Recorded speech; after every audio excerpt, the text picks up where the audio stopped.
2025 সাল নতুন বছর নতুন লক্ষ্য। যদি তোমার লক্ষ্য হয়ে থাকে ইংরেজি শেখা, তাহলে বলবো এই ভিডিওটি তোমার জন্য। ইনশাল্লাহ এই ভিডিওটিতে আমি নির্দেশনা দেবো তুমি ইংরেজি কিভাবে শিখতে পারো 2025 সালে। তাহলে চলো দেরি না করে আমরা মূল আলোচনায় প্রবেশ করি। তার আগে একটি কথা, যারা তোমরা নোভিলোড ইউটিউব চ্যানেলটি সাবস্ক্রাইব করনি, অবশ্যই চ্যানেলটি সাবস্ক্রাইব করবে। সো আমরা চলে যাচ্ছি। সর্বপ্রথম যে কাজটি করতে হবে সেটা হচ্ছে লক্ষ্য নির্ধারণ করতে হবে। ইংরেজি সকলে শিখতে চায়, কিন্তু প্রথম যে বিষয়টি রয়েছে লক্ষ্য নির্ধারণ, এখানে তারা ভুল করে। এর জন্য আমি সবচেয়ে বেশি গুরুত্ব দিই লক্ষ্য নির্ধারণ করার ক্ষেত্রে। যে লক্ষ্য তুমি নির্ধারণ করো যে তুমি ইংরেজি শিখতে চাও, ভালো কথা, কোন ইংরেজি শিখবে? তুমি কি একাডেমিকের ইংলিশ শিখবে, নাকি অ্যাডমিশনের ইংলিশ শিখবে, অথবা জবের, অথবা ইংলিশ গ্রামার শিখবে, স্পোকেন ইংলিশ শিখবে, ফ্রি হ্যান্ড রাইটিং শিখবে? তুমি কোনটি শিখবে? সর্বপ্রথম এটি তুমি লক্ষ্য নির্ধারণ করো। এটি লক্ষ্য নির্ধারণ করার পরেই দ্বিতীয় পদক্ষেপে তুমি যেতে পারো। এছাড়া কখনোই গেলে তুমি শুভকর কোনো কিছু পাবা না। তোমরা ইউটিউবে অনেক ক্ষেত্রে থামলেন দেখো, 10 মিনিটে ইংরেজি শিখুন, 5 মিনিটে ইংরেজি শিখুন, 1 মিনিটে অনর্গল কথা বলুন। এরকম কথা আমি তোমাদেরকে বলবো না।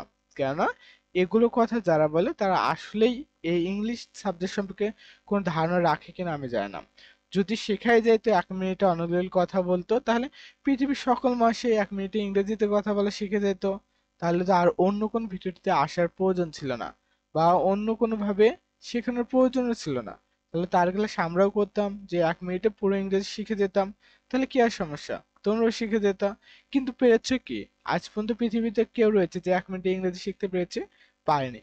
কিন্তু তোমরা সেই থামলেন দেখেই বোকা বনে যাও। সো এখন থেকে হুঁশিয়ার হও, এরকম থামলেনে তোমরা কখনোই পড়বে না। লক্ষ্য লক্ষ্য করো যে একাডেমিক ইংলিশ এরা কারা শিখবে? বিশেষ করে জিএসসি, এসএসসি, এইচএসসি, অর্থাৎ একাডেমিকের যারা স্টুডেন্ট রয়েছে, ক্লাস 1 থেকে 12 পর্যন্ত যতগুলো স্টুডেন্ট রয়েছে, তাদের জন্য হচ্ছে একাডেমিক ইংলিশ। একাডেমিক ইংলিশ ভালো করার পরে যদি সময় থেকে অন্যগুলো শিখবে। এরপর হচ্ছে অ্যাডমিশন ইংলিশ, যারা হচ্ছে বিশ্ববিদ্যালয়ে ভর্তি পরীক্ষা দিবে, অথবা মেডিকেল, অথবা তোমাদের কৃষি বিশ্ববিদ্যালয় সহ আদার যেখানে হচ্ছে পরীক্ষা দিবে, সেটা হচ্ছে অ্যাডমিশন প্রিপারেশন বলা হয়। আর এই অ্যাডমিশন ইংলিশের মধ্যে অন্তর্ভুক্ত করা যাচ্ছে যারা ক্যাডেটের প্রিপারেশন নিচ্ছে, বা যারা ক্যাডেট পরীক্ষা দেবে তাদেরকেও অন্তর্ভুক্ত করা যায়। তারা নিবে হচ্ছে অ্যাডমিশন ইংলিশের প্রিপারেশন। এরপরে আসছে হচ্ছে জব ইংলিশ। জবের প্রিপারেশন আলহামদুলিল্লাহ এটা আর নতুন করে বলতে হবে না। যারা জবের জন্য অ্যাপ্লাই করতেছো, জবের প্রিপারেশন নিচ্ছে, তারা জবের ইংলিশটা শিখবে। কারণ এই জীবনে এই মুহূর্তে তার জবটা পাওয়া ভীষণ প্রয়োজন। এই মুহূর্তে যারা একাডেমিকের স্টুডেন্ট, একাডেমিক লেভেলে ভালো করে ভীষণ প্রয়োজন। তার লক্ষ্য এটা নেবে, তারা কেন ওই অন্যগুলোকে নেবে? দেখো এই তিনটা গেল হচ্ছে এক ক্ষেত্রে। সো এইটা নেওয়ার পরে এখন আসতে পারে হচ্ছে English grammar. English grammar A to Z পুরোটি শিখতে পারে। তারা কি করতে পারে? ইংলিশ গ্রামারের A to Z শিখতে পারে। যে কেউ এটা শিখতে পারে। তুমি একাডেমিকের স্টুডেন্ট হতে পারো, অ্যাডমিশন স্টুডেন্ট হতে পারো, জবের প্রিপারেশন তুমি নিতে পারো, তবে ইংলিশ গ্রামার চাইলে পুরোটি তুমি শিখতে পারো। এজন্য লক্ষ্য নির্ধারণ করে নাও। এরপর আসতে হচ্ছে স্পোকেন ইংলিশের কথা। তুমি যে ইংরেজিতে কথা বলতে চাও, তোমার ক্ষেত্রে আলাদা মেয়াদ রয়েছে। সো লক্ষ্য নির্ধারণ করে নাও তুমি কি শিখবে। এরপর রয়েছে ফ্রি হ্যান্ড রাইটিং, যে ইংরেজিতে বানান লেখার যে কৌশলগুলো রয়েছে, যে দক্ষতাটি রয়েছে, এটা অর্জন করতে চাই। আর এটির নামে কি? এটির নাম হচ্ছে ফ্রি হ্যান্ড রাইটিং। জাস্ট এখন তুমি কমেন্টে জানাও যে তোমার লক্ষ্য কি। তুমি কি একাডেমিক ইংলিশ শিখবে, নাকি অ্যাডমিশন ইংলিশ, অথবা জব ইংলিশ, এরপর হচ্ছে ইংলিশ গ্রামার, এরপর স্পোকেন ইংলিশ, এরপর ফ্রি হ্যান্ড রাইটিং? তুমি কোনটি শিখতে যাচ্ছ? জাস্ট এটা আমাকে কমেন্টে জানাবা। এরপরে আসতেছে হচ্ছে দ্বিতীয় নাম্বার যে কথাটি, সেটা হচ্ছে লক্ষ্য নির্ধারণের পরে সেটা হচ্ছে তুমি কত মাসের মধ্যে ইংরেজি শিখতে চাও তা নির্ধারণ করে ফেলো। আমি কিন্তু বলিনি কত দিনের মধ্যে, কেননা নির্দিষ্ট কয়েকটি দিনের মধ্যে ইংরেজি শেখা কখনোই পসিবল না। যারা শিখেছে আলহামদুলিল্লাহ তারা ভালো করতে পারবে জীবনে, কিন্তু কয়েকদিনে ইংরেজি শেখো এটা আমি কখনোই বিশ্বাস করি না। অনেকে আবার দেখে যে 1 দিন, 2 দিন, 3 দিন, 4 দিনে ইংলিশ শিখে ফেলে। এমন ধারণা থেকে বের হয়ে আসতে হবে, কিংবা 1 ঘন্টা ইংরেজি শিখো, এই ধারণাগুলো থেকে তোমাদেরকে বেরিয়ে আসতে হবে, তাহলে পারবে। এখন লক্ষ্য করো 3 মাস কাদের জন্য লক্ষ্য নির্ধারণ নেওয়া উচিত। সেটা হচ্ছে একাডেমিকের যারা স্টুডেন্ট রয়েছে, অ্যাডমিশন প্রিপারেশন নেবে, জব প্রিপারেশন নেবে, সকলের জন্য।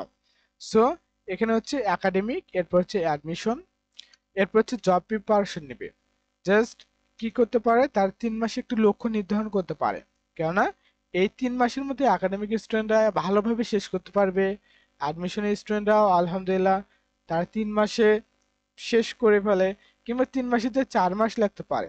নির্দিষ্ট একটা টাইম তুমি নাও। সো এক্ষেত্রে 3 মাস, 4 মাস, 6 মাস যাই নাও না কেন, এটা তুমি নাও। এরপরে যেটা আসবে সেটা 6 মাসের তুমি লক্ষ্য নির্ধারণ করতে পারো, যে তোমার যেটা সুযোগ সুবিধা হয় সে অনুযায়ী নাও, 3 মাস, 6 মাস, 12 মাস। তুমি আমি সবচেয়ে প্রেফার করবো 6 মাসেরটা নিবে হচ্ছে স্পোকেন ইংলিশ এবং free hand writing. Free hand writing এর ক্ষেত্রে তুমি 6 মাসকে লক্ষ্য নির্ধারণ করে নিবা, তাহলে ইনশাল্লাহ পারবে। আর এখানে জব এবং অ্যাডমিশনের ক্ষেত্রে 3 মাস আমি কেন দিয়েছি, এটা তোমাদের মনে কোশ্চেন আসতে পারে। এর মূল রিজন কি জানো? তুমি শিক্ষা জীবনে 12 বছর পড়ার পরে অ্যাডমিশনের প্রিপারেশন তুমি নিচ্ছ, সেক্ষেত্রে 3 মাস হিউজ একটা টাইম হতে পারে তোমার জন্য। এরপর জবের যারা প্রিপারেশন নিচ্ছে আলহামদুলিল্লাহ তার 3 মাসেও এটা কভার করতে পারে। যদি 3 মাসে না হয়, তুমি লক্ষ্যকে আমি শুধু আমার মতো করে এখানে সাজিয়েছি, তুমি চাইলে তোমার মতো করে সাজিয়ে নিতে পারো। 3 মাসকে তুমি 5 মাস বানাও, 6 মাসকে তুমি 1 বছর বানাও, এখানে তো আর দ্বিধা নেই। তুমি তোমার সময় অনুযায়ী তোমার ক্ষেত্রে যেটি সহজ হবে সেটা করে ফেলো। জাস্ট তুমি লক্ষ্য নির্ধারণটা প্রথমে করো, এরপর টাইমটা সিলেক্ট করো, আসলে এটুকু হচ্ছে তোমার কাজ। এটা সর্বপ্রথম করতে হবে। এরপর আস্তে আস্তে 12 মাস, তুমি লোক হয়তো বা অনেকে নিতে পারে যে 12 মাসের লক্ষ্য, এই 12 মাসে আমি স্পোকেন ইংলিশ শিখবো, ফ্রি হ্যান্ড রাইটিং শিখবো এবং ইংলিশ গ্রামার শিখবো, তিনটেই শিখবো। আলহামদুলিল্লাহ সেই অনুযায়ী কাজ করতে হবে। এরপর আসো, এরপর হচ্ছে 3য় নম্বর যে বিষয়টি মাথায় রাখতে হবে সেটা হচ্ছে যে কোনো একটি বই নাও। যেমন হতে পারে নোবেল বইটি। নোবেল বইটি তোমাদেরকে আমি জাস্ট কি করবো, একটু প্রিফার করবো যে নোবেল বইটি হতে পারে, যে এই বইটি তোমাদের প্রিফারে হতে পারে, যে এটা যারা ইংলিশ গ্রামার শিখবে তাদের জন্য, বা এরপর হচ্ছে একাডেমিকে যে স্টুডেন্ট রয়েছে তাদের জন্য, জবের প্রিপারেশন নেবে তাদের জন্য, অ্যাডমিশন যারা দিবে তাদের জন্য। তবে শুধু এই বইটি নয়, হচ্ছে স্পোকেন ইংলিশ যারা শিখবে তাদের জন্য মূল বই নয়। তবে এই বইটি হচ্ছে সহায়ক বই হিসেবে কাজে দিবে। কেননা নোবেল বইয়ে তোমরা হচ্ছে ভিত্তিটা গড়ে উঠবে, যে তুমি স্পোকেন ইংলিশ শিখবে এর ভিত্তিটা যেটা রয়েছে সেটা নোবেল বই থেকে কি হবে, গড়ে উঠবে তোমাদের।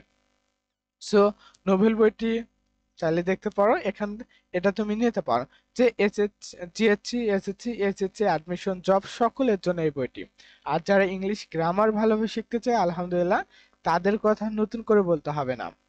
এরপর লক্ষ্য করি, এরপরে হচ্ছে জাস্ট যে কোনো একটি বই নেবা, শুধু নোবেল বইয়ের নাম বললাম এটি না, এছাড়া তোমার কাছে যে বইটা ভালো মনে হয় সেটি নিতে পারো।